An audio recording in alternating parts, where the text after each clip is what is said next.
My Utmost for His Highest. Author Oswald Chambers. Copyright 1990. I never can remember. 92? Yes, 1992.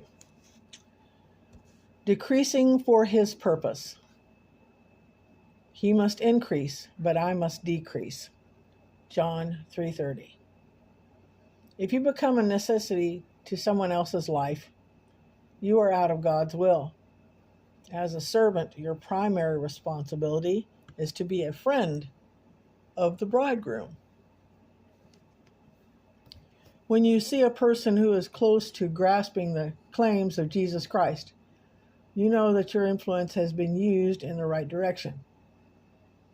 And when you begin to see that person in the middle of a difficult and painful struggle, don't try to prevent it, but pray that his difficulty will grow even bigger, 10 times stronger, until no power on heaven or earth could hold him away from Jesus Christ. Over and over again, we try to be amateur provinces in someone's life. We are indeed amateurs, coming in and actually preventing God's will and saying, this person should not have to experience this difficulty. Instead of being friends of the bridegroom, our sympathy gets in the way. One day that person will say to us, you are a thief. You stole my desire to follow Jesus, and because of you, I lost sight of him.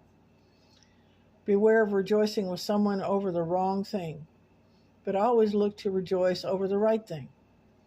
The friend of the bridegroom rejoices greatly because of the bridegroom's voice.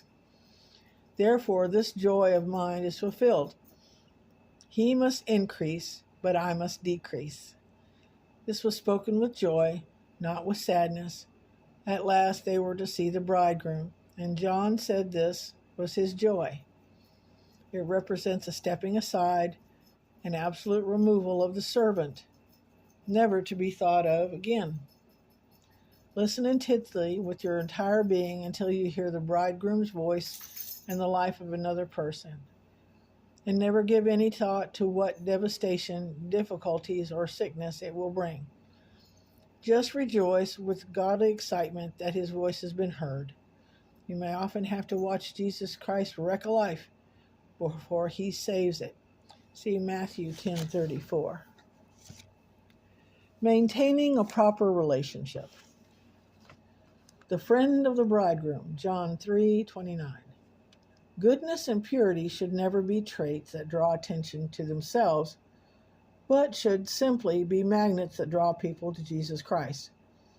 If my holiness is not drawing others to him, it is not the right kind of holiness. It is only an influence which wakens undue emotions and evil desires in people and diverts them from heading in the right direction.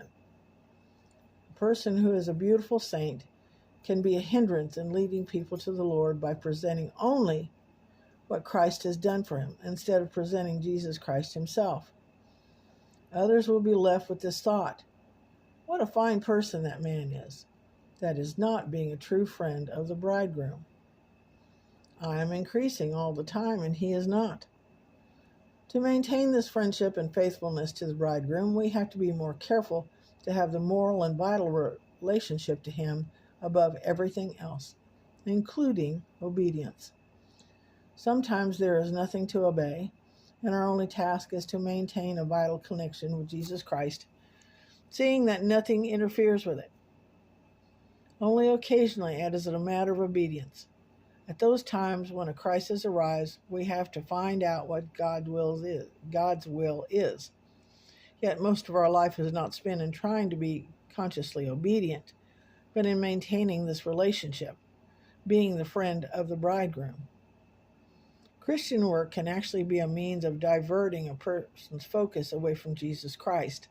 Instead of being friends of the bridegroom, we may become amateur provinces of God to someone else, working against him while we use his weapons.